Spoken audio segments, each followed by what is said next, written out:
ગુજરાતમાં ચોમાસાની રાહ જોવાઈ રહી છે ત્યારે હવામાન નિષ્ણાંત અંબાલાલ પટેલે 11 જૂન સુધીમાં ચોમાસું ગુજરાતમાં આવી પહોંચે તેવી શક્યતા વ્યક્ત કરી છે। કેરળ અને મહારાષ્ટ્રમાં ચોમાસાનું આગમન થઈ ગયું છે। ધોધમાર વરસાદ વરસી રહ્યો છે ત્યારે હવે હવામાન નિષ્ણાંત અંબાલાલ પટેલે આગાહી કરી છે કે રાજ્યમાં 11 જૂન બાદ ચોમાસું સક્રિય થવાની શક્યતા છે। હવે ચોમાસું ધીરે ધીરે સક્રિય થશે।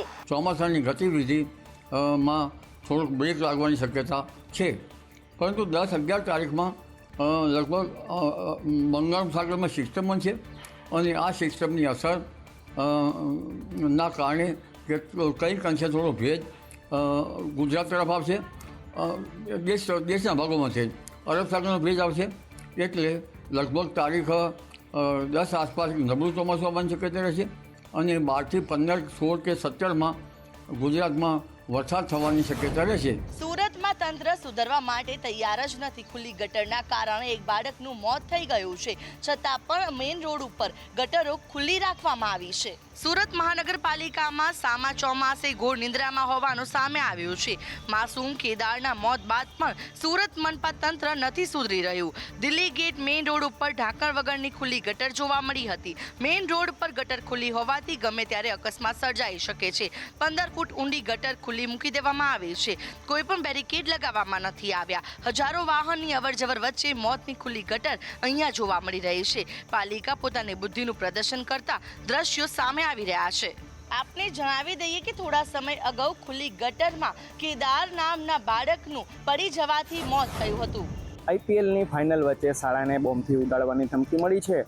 અમદાવાદમાં એસપી રિંગ રોડ પર આવેલી જીનીવા લિબરલ સ્કૂલને ઈમેલ મળતા દોડધામ મચી છે। આઈપીએલની ફાઇનલ વચ્ચે શાળાને બોમ્બથી ઉડાવી દેવાની ધમકી મળી છે। અમદાવાદમાં એસપી રિંગ રોડ પર આવેલી જીનીવા લિબરલ શાળાને ધમકીભર્યો ઈમેલ મળ્યો છે। સ્કૂલે આ ધમકી અંગે પોલીસ ડીઈઓ કચેરીને જાણ કરી છે। રેપ કેસમાં પોલીસનું ધ્યાન ખેંચવા માટે શાળામાં બ્લાસ્ટની ધમકી અપાઈ છે। શાળાને જે ઈમેલ કરવામાં આવ્યો છે એમાં દુષ્કર્મ અને દહેજના એક કેસને લઈ વાત કરવામાં આવી છે। પોલીસ આ કેસમાં ઊંઘતી હોવાનો અને યોગ્ય તપાસ ન કરી હોવાનો આક્ષેપ કરાયો છે। મેલમાં આક્ષેપ કરાયો છે કે વર્ષ 2023માં હૈદરાબાદની એક હોટલમાં યુવતી પર થયેલા રેપ કેસમાં પોલીસનું ધ્યાન ખેંચાય એ માટે શાળાને બ્લાસ્ટ કરીશું। પોલીસે કહ્યું છે કે સ્કૂલને ઉડાડવાની ધમકી મળ્યા બાદ બોમ્બ સ્ક્વોડ દ્વારા તપાસ કરવામાં આવી હતી। ઈમેલ કરનારની તપાસ કરવામાં આવી રહી છે।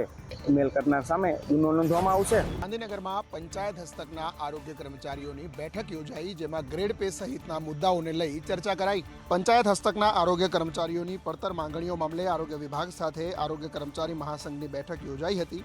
ગ્રેડ પે સુધારો કરવા મુદ્દે સંદર્ભે ચર્ચા કરવાઈ હતી, તો ગ્રેડ પેમાં સુધારો કરવા સરકાર સંમત થઈ હોવાનો આરોગ્ય કર્મચારી મહાસંઘે દાવો કર્યો છે।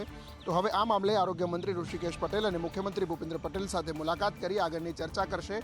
સરકાર સાથે સકારાત્મક ચર્ચા થઈ હોવાનો આશાવાદ વ્યક્ત કરાઈ છે। આગામી દિવસોમાં આ અંગેના પરિપત્ર પણ કરવામાં આવશે અને 21 દિવસની હડતાળમાં રજા પગાર આપવા માટે પણ સહમતિ સધાઈ છે। કર્મચારીઓના આ મુદ્દા ઉપર સરકાર સમીક્ષા કરશે અને આગામી દિવસોમાં આ અંગે ઠરાવ કરવાની બાહેધરી આપવામાં આવી। સુરતમાં મનપા સંચાલિત સિટી બસના ડ્રાઈવરો વિરુદ્ધ કાર્યવાહી કરવામાં આવી। ગેરરીતિ આચરનાર 218 જેટલા ડ્રાઈવરોને બ્લેકલિસ્ટ કરવામાં આવ્યા। સુરતમાં સિટી બસમાં લોકોને ડ્રાઈવરો અને કંડક્ટરો દ્વારા અનેક પ્રકારની હેરાનગતિનો ભોગ બનવું પડે છે, જેની અનેક ફરિયાદો મુસાફરો દ્વારા કરવામાં આવી હતી, પરંતુ તંત્ર દ્વારા કોઈ કાર્યવાહી કરાતી ન હતી। લોકોમાં વધી રહેલી રોષને જોઈને તંત્ર એક્શનમાં આવ્યું હતું અને 17 મહિનામાં 1032 કંડક્ટરને બ્લેકલિસ્ટ કરાયા હતા। લોકોએ ટિકિટ નહીં આપવાની અંગેની સૌથી વધુ ફરિયાદો કરી હતી। પાલિકાના કરોડો ખર્ચ છતાં પણ ટિકિટના દૂષણને લીધે મોટું નુકસાન થતું હતું। હવે લોકોની ફરિયાદના આધારે 218 ડ્રાઈવરોને બ્લેકલિસ્ટ કરીને ગંભીર કાર્યવાહી કરવામાં આવી છે। પાલિકાને સૌથી વધુ નુકસાન ટિકિટ નહીં આપવાના કારણે થતું હોય છે, ત્યારે આવા કંડક્ટરો વિરુદ્ધ મનપા એફઆઈઆર સુધીની કાર્યવાહી કરાવશે। રાજકોટમાં વાલીઓને ચોક્કસ દુકાનેથી જ પાઠ્યપુસ્તકો અને યુનિફોર્મ ખરીદવા દબાણ કરતી 25 સ્કૂલોને નોટિસ ફટકારાઈ છે। છેલ્લા કેટલાક સમયથી મનમાની કરતી રાજકોટની શાળાઓને ડીઓએ નોટિસ ફટકારી છે. આ શાળાઓ કોઈ ચોક્કસ દુકાન કે મોલથી યુનિફોર્મ વગેરેની વસ્તુઓ ખરીદવાનું વાલીઓને દબાણ કરતી હોવાની ફરિયાદ ઉઠી છે. NSUIએ તમામ ખાનગી શાળાના દબાણના પુરાવા પણ ડીઓને આપ્યા છે, જેના પગલે ડીઓએ રાજકોટની 25 શાળાઓને નોટિસ ફટકારી છે. આ 25 શાળાઓ અમુક ચોક્કસ દુકાનેથી જ વસ્તુઓ ખરીદીનો આગ્રહ રાખતી હતી. આ નોટિસ જેમને ફટકારવામાં આવી છે તેમાં બરાડ, મોદી, મહાત્મા, નિર્મલા, તપન સહિતની સ્કૂલોનો સમાવેશ થાય છે. આ ફેમસ શાળાઓ રાજકોટના નાના મવા રોડ ઉપર આવેલા મોલ ઉપર જ ખરીદી કરવાનું વાલીઓ ઉપર દબાણ કરતી હોવાનો આરોપ છે. ડીઓએ કહ્યું છે કે નોટિસનો જવાબ આપી રહેલી શાળાઓની નોટિસના જવાબનો અભ્યાસ થઈ રહ્યો છે. માત્ર પાઠ્યપુસ્તકો જ નહીં પરંતુ શાળાઓને ફાયર સેફટી મામલે પણ નોટિસ ફટકારાઈ છે. સુરતમાં વધુ એક કૌભાંડનો પર્દાફાશ થયો છે. શહેરમાં હવે જીએસટી ડેટા વેચવાનું કૌભાંડ ઝડપાયું છે. સુરત શહેરમાં જીએસટીનો ડેટા વેચવાનું કૌભાંડ બહાર આવ્યું છે. શહેરમાં જીએસટી ડેટા વેચવાનું કૌભાંડ પકડાયું છે. છેલ્લા 3 મહિનામાં સેલ્સ ડેટા 8,000 રૂપિયામાં વેચાયા છે. ઈ-વે બિલના ડેટાની 15,000 કિંમત હોવાનું પણ જાણવા મળ્યું છે. સિંગલ ઈ-વે ડેટા બિલ માટે રૂપિયા 3,000ની વસૂલાત કરાઈ હોવાનો આક્ષેપ કરાયો છે. આ અંગે ચાર્ટર્ડ એકાઉન્ટ એસોસિએશન દ્વારા કેન્દ્રીય નાણામંત્રીને ફરિયાદ કરવામાં આવી છે. આ ફરિયાદમાં ડેટા વિદેશમાં મોકલાતા હોવાનો આક્ષેપ કરાયો છે. જીએસટી પોર્ટલ પણ સુરક્ષિત ન હોવાની હવે રાવ ઉઠી છે.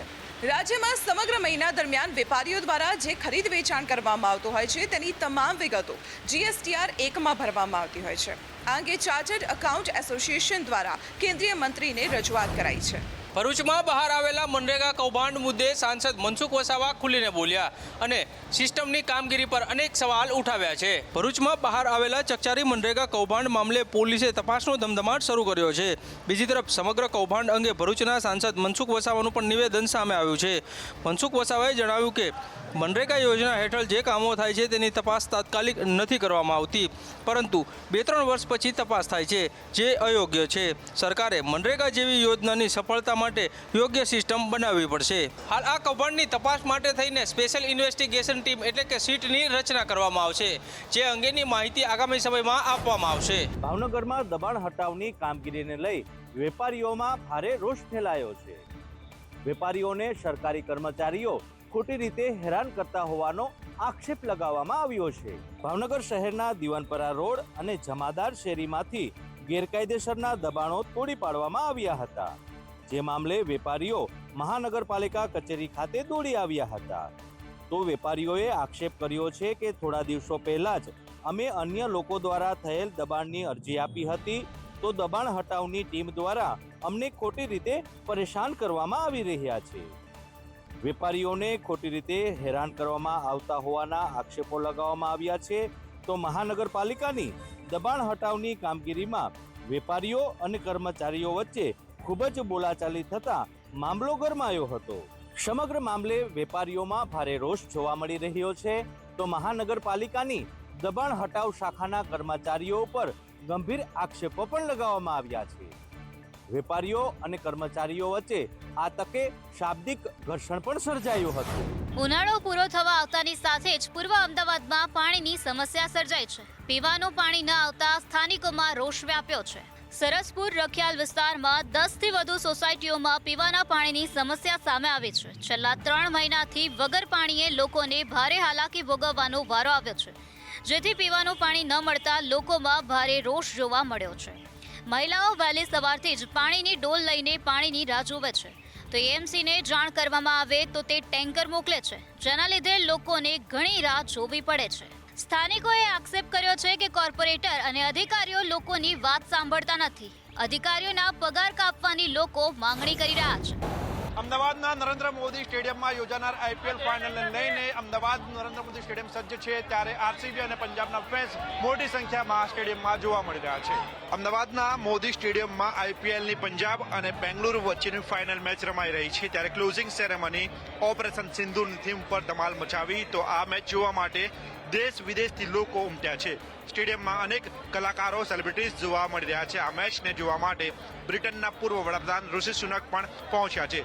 ઋષિ સુનક વિરાટ કોહલીના મોટા ચાહક હોવાથી તેઓ અમદાવાદમાં આ મેચ નિહાળવા માટે પહોંચ્યા છે. ત્યારે આરસીબી અને પંજાબ કિંગ્સ વચ્ચેની આ મેચમાં વરસાદ વિઘ્ન બની શકે છે. આજે હવામાનની આગાહીને લઈને ચાહકોનો સ્વાદ અદ્ધર છે. જો કે વરસાદી ઝાપટું આવીને જતું રહ્યું છે.